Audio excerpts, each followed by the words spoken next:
I'm Allie Zendrian, Editor-in-Chief of Brand News, and this is Financial Services News You Might Have Missed podcast. This is where I find news gems that might not have gotten their full chance to sparkle, and I dust them off a little bit.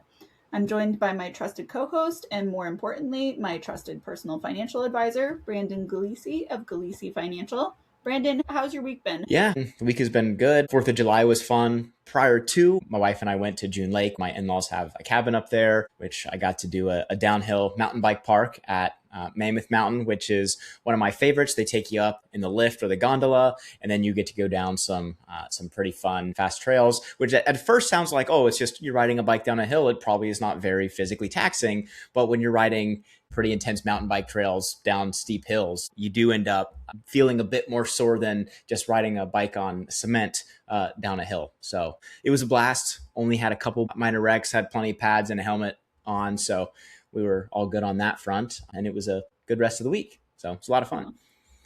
Good for you. I feel like maybe on another podcast, I'll have to ask you how all of this works in terms of you getting more of a workout going down, but we will leave that for another time. Fair. Yeah. And then what about you? What were you up to in the last week or so? The week's been good. It's steadily cruising along. It feels like there's a mix of like summer slowdown. People are generally not making big announcements and whatnot, but also a mix of clients going up, which is lovely and I always appreciate. And then July 4th in particular, so we got to watch the fireworks on the beach. We were part of that storm track that came from DC upward. So we saw the fireworks and then saw everything coming in and we ran to the car. But everybody made it back okay, so it was all good. Oh, so you watched the fireworks, then watched the storm roll in? Yeah, I mean, as an intelligent parenting decision, probably could have left sooner than what we did, but everybody made it out okay. One had a blast too, so win-win. Yeah, I'm good with it. But anyway, getting back to the news, this week you're going to notice that there's a lot of AI news. So in case you're one of those people who's just like, oh, AI, sorry about that. Our first piece of news this week is from GReminders.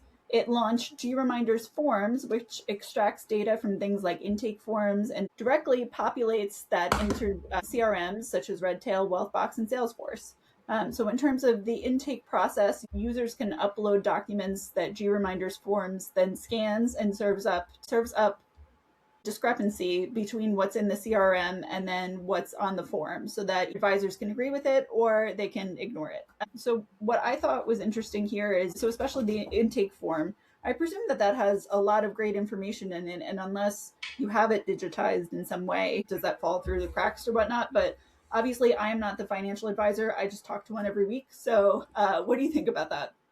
I think the same thing I found most interesting as you did, Allie, where it is going to find the discrepancies and it's still the human or the advisor, or maybe it's the administrative assistant, but a human being is the one that's confirming. Before data is just being read and thrown into the CRM, there is going to be that extra layer of human judgment, which I think that's really valuable because God forbid something ends up being incorrect. And even with the best tools, I don't know if we're ever going to get to a true 100% perfection. We might get to the like hand sanitizer kills 99.999% of germs or whatever, but there's still going to be a few times that, I mean, humans aren't perfect. Technology is not always perfect. So I think it's good that, especially when dealing with sensitive financial information, that, hey, we're making sure that it is correct. So I feel like that's a great use of AI to streamline this process a ton, but still allow advisors to have that control so that they feel confident and would actually implement something like this. Yeah. So to ask you, in your intake process, so how much of that information are you gathering right then versus the first meeting, the first month, things like that? Is there like a ratio that you could say I'm getting like 80% compared to 20, or I don't know how that works? So my favorite, we're going to get to shout out them on the podcast. So with Elements, full disclosure, brand ambassador there. Obviously I have a bias. Anyone who's listened to the show absolutely knows that.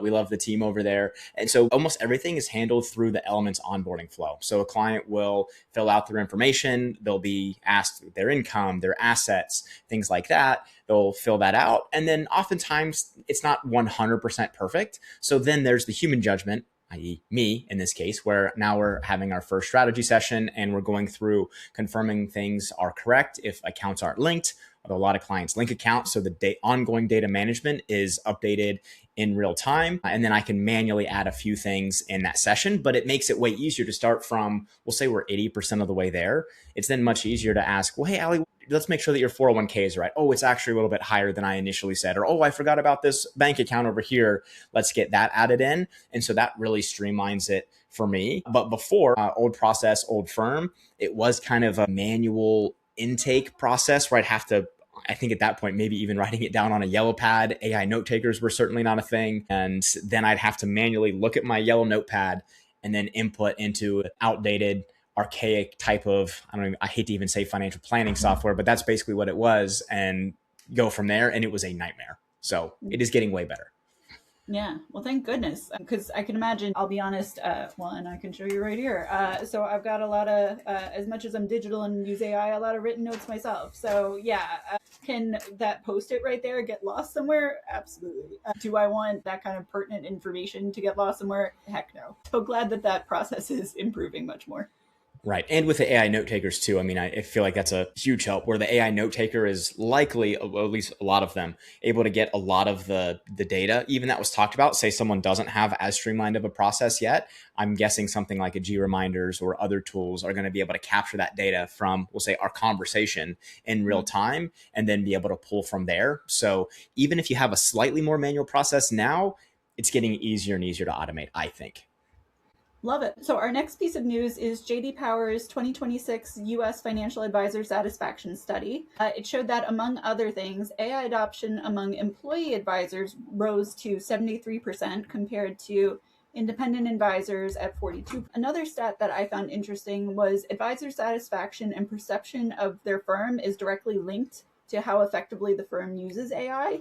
So I would be curious what you think about those stats, because I'm not going to lie, when I first thought about it, I would have figured that independent RIA and employee would have been reversed, figuring independent is more nimble. And if you're a broker dealer, you're much more compliant and have other things going on. But then as I was thinking about it, I was like, well, LPL is Anthropic, and maybe these guys are like the cutting edge of AI. As somebody who deals with this all the time, what do you think? I thought the exact same thing that you did, Allie. That was the first thing that jumped out. And even I'm like, okay, what independent advisors did they ask is a genuine question that I would have, because at least, again, in my small sample size, and even in your sample size too, Allie, of the other advisors that you're connecting with in the industry, a lot of them probably more independent versus not. Probably the majority, same as which we have some overlapping circles, of course, almost everyone is using AI, and not even just kind of using it, but very strategic, very intentional, some really cool stuff that independent firms are doing with AI. So when I saw this number, like, how are they even defining independent? Like, are those LPL advisors considered independent, even though they're connected to a broker dealer?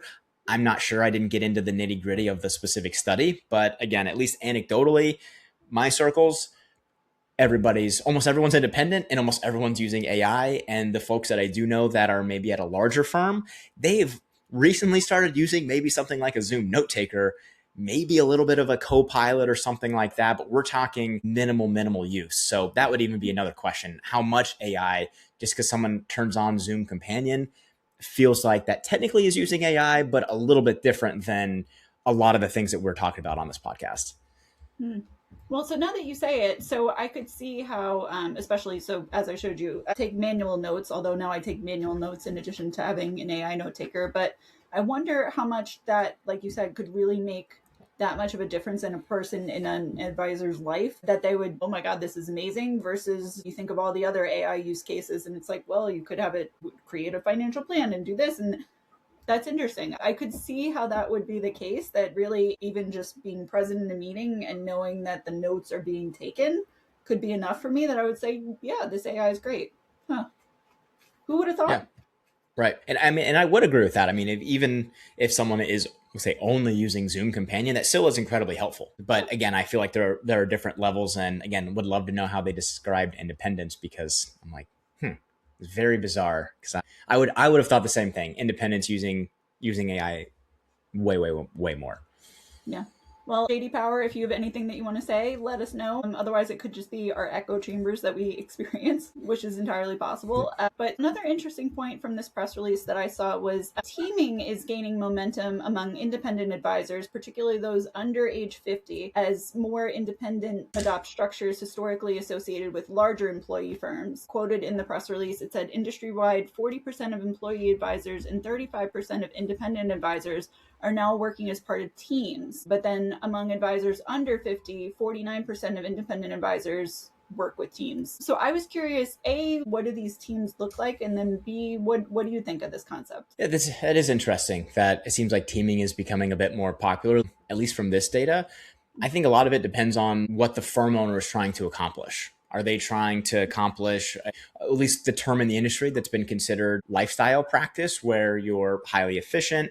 Maybe it's you, maybe you have some admin support, something like that, and you're very high profit, very high margin, and you work with a select number of households, and that's kind of what you're doing. I think that model can work incredibly well. I guess if someone is wanting to scale more and add a bunch of team members, that would be a way to build more enterprise value when it's not just you as the firm owner. And if you're bringing in other advisors, instead of having all the advisors under an eat what you kill model, if you're able to bring folks in teams, now they're likely going to be more connected to the firm, and your risk of one advisor leaves and they take their entire sleeve of business, I would say, reduces. So at the highest of levels, I would say if someone's going more of the scale route, I'm not surprised that teams are becoming more popular. If someone wants to stay more of that highly efficient lifestyle practice, probably that camp is going to team up a bit less. All right. So I'm glad that you explained that, because so I was thinking in terms of like my own business. So I'm have been teaming as I think of it up a little bit more. So for instance, I have a great network with event advisors, for instance. We're supporting each other, working with podcasting companies, with marketing professionals. So I felt like that to me was teaming, in that I'm not working with, well, I mean, I do in some cases, but primarily I'm not thinking, hey, I need more PR professionals in my practice. I need more ancillary, like things that have to do with getting your message out there, but it's not necessarily PR. So I was trying to correlate that to this and feeling like, okay, so then does that mean like, so you've got your rainmaker, for instance, then are they teaming with a junior advisor in the firm, but then also teaming up with a specialist advisor in retirement planning in another firm, because you just feel like, look, that's not my bread and butter. I want to lean on you. But I take it then teaming in this case does not necessarily mean that, like working across different kinds of firms, correct? That's at least how I would take it. Because I would say what you're doing, I mean, makes a ton of sense and is an incredibly smart business decision. I would almost think of that, now we're just getting into semantics, but collaboration, where you're outsourcing, you're making sure the client's getting taken care of, but you're outsourcing to some different expertises that you just don't necessarily want to deal with as much. Whereas, at least in this case, I'm thinking teaming as, imagine I bring on a junior advisor in your latter example there, where maybe I'm the rainmaker, I'm running all the marketing, and then I'm working with this junior advisor, bring them into the specific meetings, and we have more of a team structure. I've heard of others that might have a client service associate. There might be a junior advisor. There might be a lead planner. There's all sorts of ways to do it. By no stretch, also, full disclosure, am I an expert in these? I've heard of how different firms are doing things, but I would think all under one roof effectively is what is going to be considered that team versus a true outsource to, say, a CPA. I wouldn't consider that a teaming approach, almost more collaborative. Yeah. Yeah, that does make sense. Okay. And I could see it going either way. On the one hand, it's great to have that relationship. Like, obviously, for me, for instance, it's just with you, and that's lovely. And obviously, as everybody can see, it's great. And we sometimes think the exact same thing, which is just crazy. But I could also see how, like, a lead associate or like client associate, and somebody's just sort of taking care of like the everyday, I had this wobble or whatnot, but you can take care of it. It doesn't need a financial planner necessarily. Well, then that leaves the planner to plan, and it leaves so and so. So I could see it either way, but that's an interesting concept. Yeah. So not surprised it's grown, especially for folks that want to do that enterprise side. So again, it all just depends on what does the client prefer? What are the pros? What are the cons? And yeah, but so it's good that clients have different choices. And I think collaboration and teaming can be effective too. So the next press release literally caught my eye because of the headline. It said, in an AI economy, judgment is the new job security. So I liked this particular quote from the press release. It said, as AI and automation reshape work, organizations need project professionals who can turn change into clear direction, align teams, and measurable results. So that, to me, as I'm thinking about AI and how we use it, so it seems like all the stuff that's table stakes, are the notes organized, that's AI. But if you want judgment and you want an understanding of, okay, well, we need to make a decision, we need to move forward XYZ way, That's me. And it feels like it's the same in the financial planning profession, but I would love to get your thoughts. Again, completely agree with you. It's not where the information by itself isn't going to be the valuable piece anymore, or the data, or I think great organizing. I mean, you could theoretically right now, you could either pay someone to sit in your meeting and take notes, or you could pay a pretty low monthly cost and have it all taken care of for you via AI. No. I mean, a human in this case, when it's just organizing those notes, just can't add that much more value than the AI. But when it comes to the judgment piece, or we now have information, but how do you apply it to your unique situation, using this in the financial concept, that's where it becomes valuable. My value isn't here's how much money you can contribute to a Roth IRA in 2026. I mean, pre AI, that was, yeah, sure, plenty of people don't know. And yes, I will get asked that question, but that's someone who already is looking to delegate, already looking to work with someone. They're not thinking, oh, I need to work with Brandon because he knows how to use the internet to tell me how much I can put into this account. That's not where the value is. That the value is that the right account for you? Should you be investing in other accounts? How should you be investing based on what you're trying to accomplish? How do you enjoy your life now while also preparing for your future? So I could go on and on with all the different things, but it really isn't about the information. So overall, TLDR is agree with what the article was saying, and it makes total sense that judgment is going to be that human trait.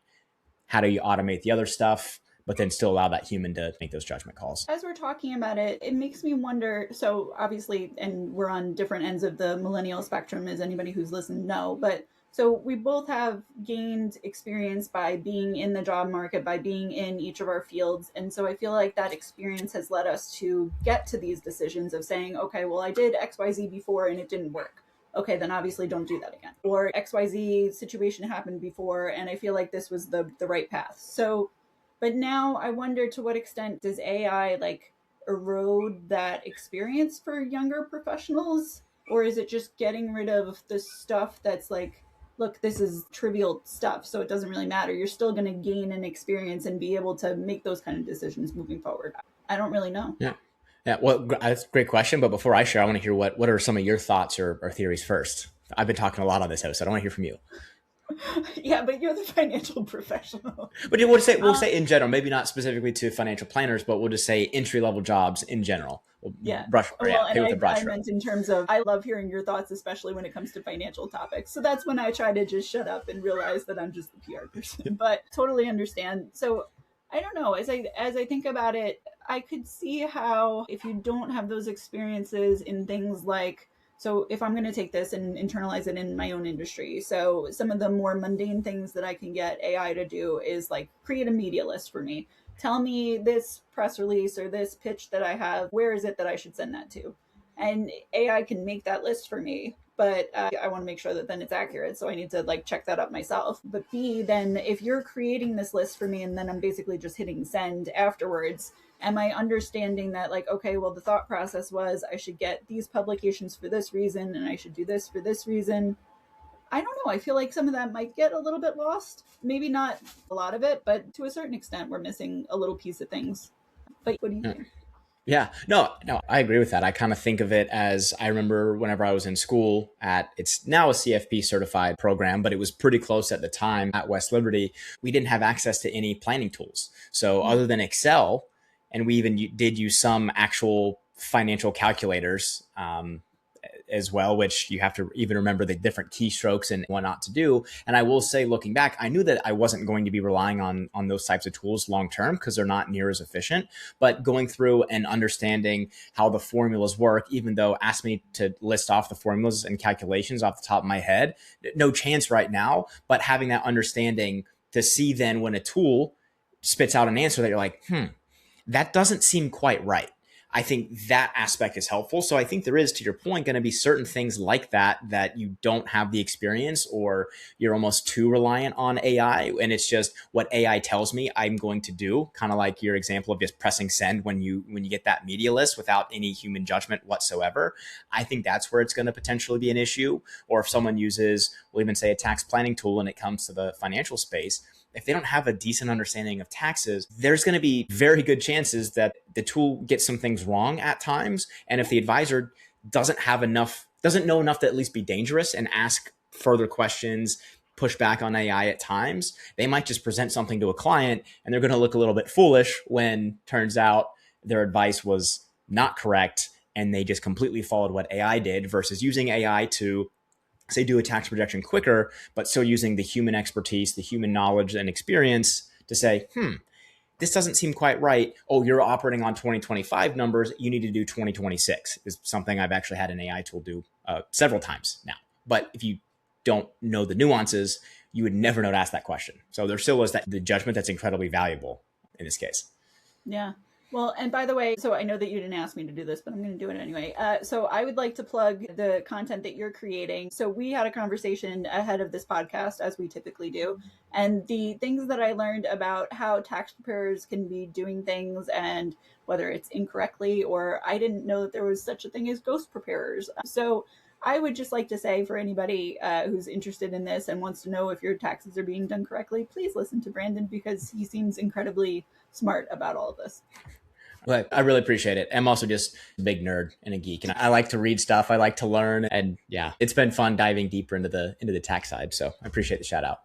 Of course, anytime. So our last piece of news is from USAA and the Wounded Warrior Project. They just started the new Warrior Secure Start program that helps veterans during their first 2 years after they separate from the military with things like personalized financial education, one-on-one coaching, and a one-time empowerment grant of $1,000. I think that this is amazing. I can imagine that this transition in somebody's life is very difficult to make, and it seems like nobody's really written the book on like, well, once you separate you need to do this, this, and this. So the fact that they're offering this kind of service I think is invaluable, and I hope lots of people take advantage of it.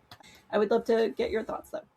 I love it. And even specifically how it's the first couple of years after they're getting back into civilian life, because like the article talked about, that's a ton of transition. And it's likely that it's even more of a transition than switching from one job to another or even one career to another, where, I mean, you could have been flown all across the world at different bases, maybe even seeing combat and obviously all the PTSD that could potentially be with that. But even factoring that side of things out, it's just a very different lifestyle once you're back into or being a civilian again. So I think the fact that there's not only helping veterans, but also helping them in those first 2 years to really lay that foundation, I think is brilliant.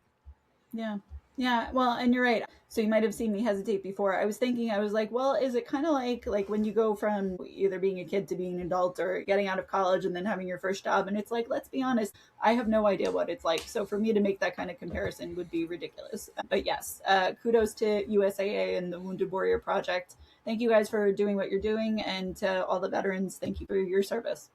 Yes, absolutely. Thanks for the service, and especially right off the 250th birthday of America. Pretty good timing. Yes. And Brandon, I would like to thank you. You always follow me on these journeys, and we have thought-provoking conversations both before and on this podcast. Thank you for participating as always. Yeah, absolutely. You're welcome. And thanks for always coming up with fun stuff to talk about. I mean, these are always fun, whether we're on. I feel sometimes it's like, oh, we should have pressed record ahead of time. So no, always fun coming to chat, whether on the record or off. Always a bunch of fun, Allie. Yeah, thank you.